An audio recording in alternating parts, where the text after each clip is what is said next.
Salut și bine ați venit pe canalul meu. Astăzi mă duc la muncă. Da, știu, nu e ziua aia de îmi place mie foarte mult, în special duminica, dar asta e. Dar înainte de a face aia, trebuie să mă duc până la nord, să-i dau cheia. Pentru că ieri am avut o problemă, m-am încuiat afară. Și era ăla în spatele meu. Și a trebuit să iau legătura cu la nordul să-mi dea cheia de rezervă. A fost un haos total, dar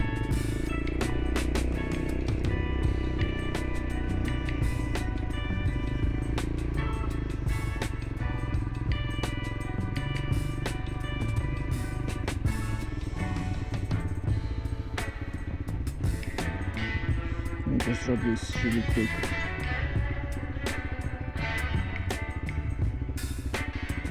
Let me drop this really quick.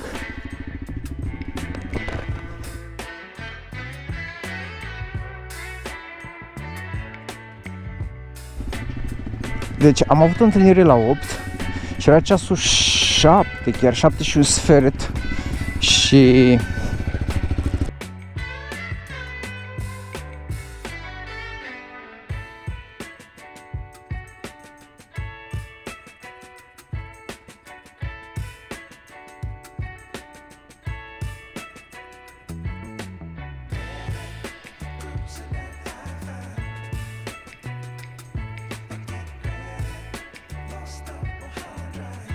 m-am mucat afară, lucram la motor și mai trebuia niște scule și mă duc sus, mă duc jos, mă duc sus, mă duc jos, mă duc sus, mă duc jos și la un moment dat am uitat cheile în casă. Și a trebuit să iau legătura cu el și să-l rog frumos să-mi dea setul lui de chei, pentru că sunt un idiot și am uitat cheile. Și omul, bineînțeles, nu era acasă, mi-a zis, bă, du-te că e nevastă mea acasă, vorbesc cu ea, du-te și ale. Și bineînțeles, a râs de n-am mai putut, că am zis, bă, frate, am o întâlnire la 8 și sunt murdar din cap până în picioare și nu pot intra în apartament, te rog frumos, dăm cheile și ți le dau înapoi. Și i-am zis, bă, chiar nu am cum să anulez asta, pentru că e prima întâlnire cu persoana asta și nu dă bine, știi?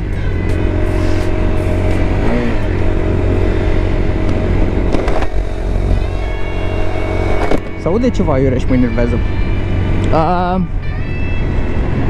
Și bineînțeles, omul mi-a dat cheile. Acum mi le-am dat înapoi și mă duc la muncă. Mamă, n-am niciun chef de muncă. Urăsc munca asta, duminica mai ales.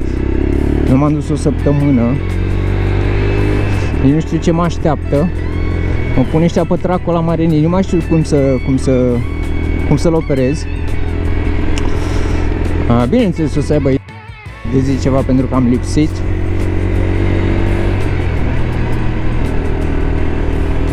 Dar asta este. Și sper să fie tot ok. Mă simt ca și cum nu știu să mai merg pe un motor, pentru că n-am mers de o săptămână. Joia trecută chiar.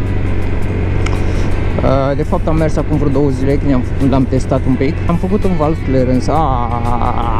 Nici nu vreau să zei cât de greu a fost.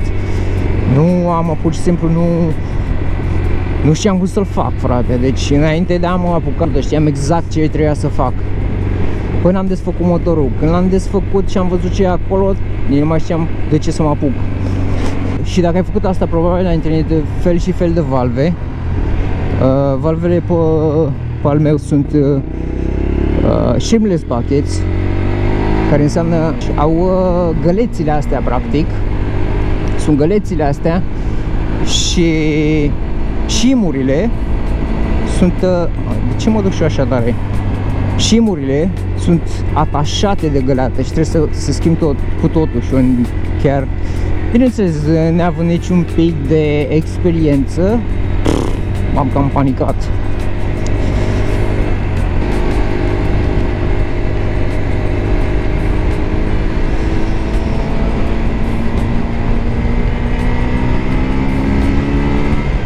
Dar da, și acum mă duc la muncă, bineînțeles, ca un sclav.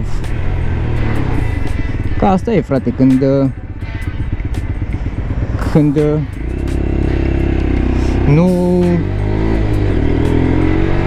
nu ai altă sursă de venit, trebuie să te duci la muncă.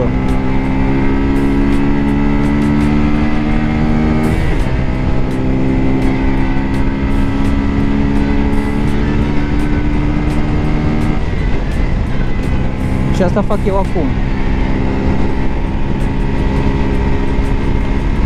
Mă duc la muncă. Asta este. Am impresia că fac o gălăgie ciudată. Nu știu, ca gen bol, dar nu știu ce ar fi, frate. Și mă deranjează rău de tot. Îmi stă pe cap că dacă mi se strică motorul iarăși, am bulit-o la muncă. De ce mă duc, mă, tare așa? Ce am, mă?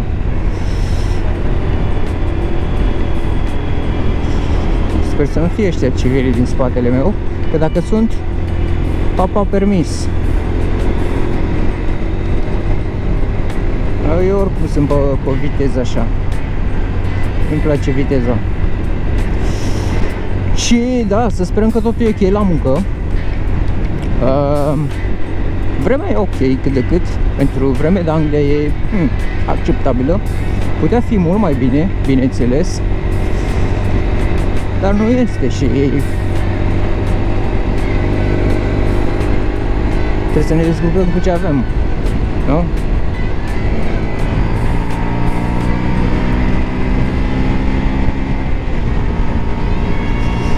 Acum probabil te întrebi, bă, dar de ce a făcut ăsta Valtteri singur dacă el nu știa ce să facă?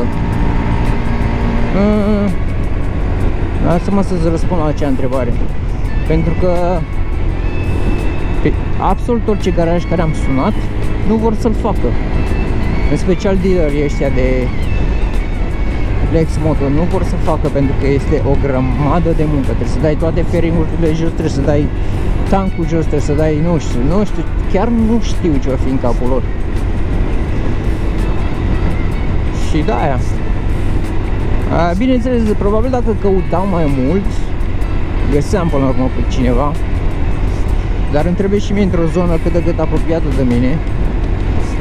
Pentru că unde stau eu aici, transportul public în comun e dezastru cu transportul public în comun. Și nu e decât aia.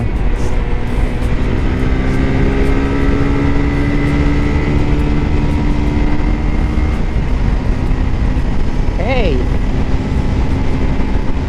Și de-aia trebuie să fac chestia asta singur.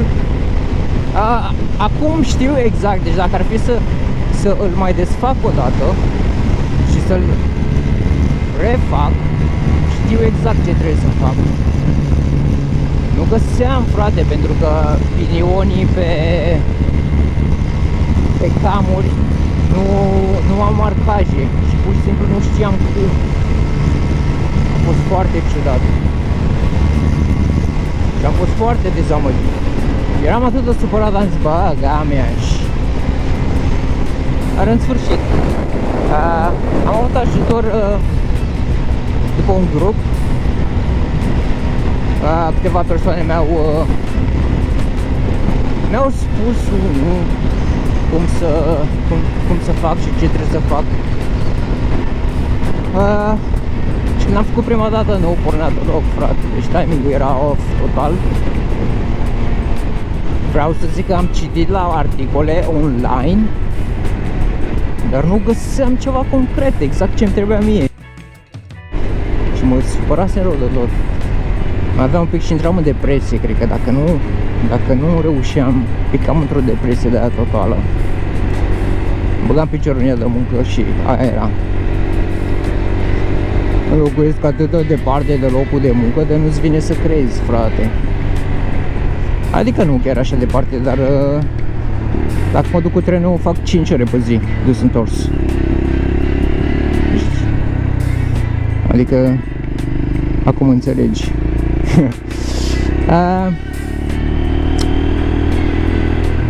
Sper că ați avut o săptămână frumoasă și un weekend și mai bun. Și vă mulțumesc că ați ales să vizionați acest video al meu. Mă va ajuta enorm dacă îți dau un subscribe și un like dacă vreți. Dacă nu vreți, nu vreți. Adică, na, voi știți. Deci dacă v-a plăcut video, dați like la video. Dacă nu v-a plăcut, nu dați, bineînțeles. Ok, până data viitoare. Dani aici, vă pup, pa, pa, aveți grijă de voi. Am impresia că nu-ți bagă apa asta. Ce pana mea are, mă? Oh, ce mămică bună. Cred că sunt afemeiat, bă. Cred că sunt afemeiat, mă.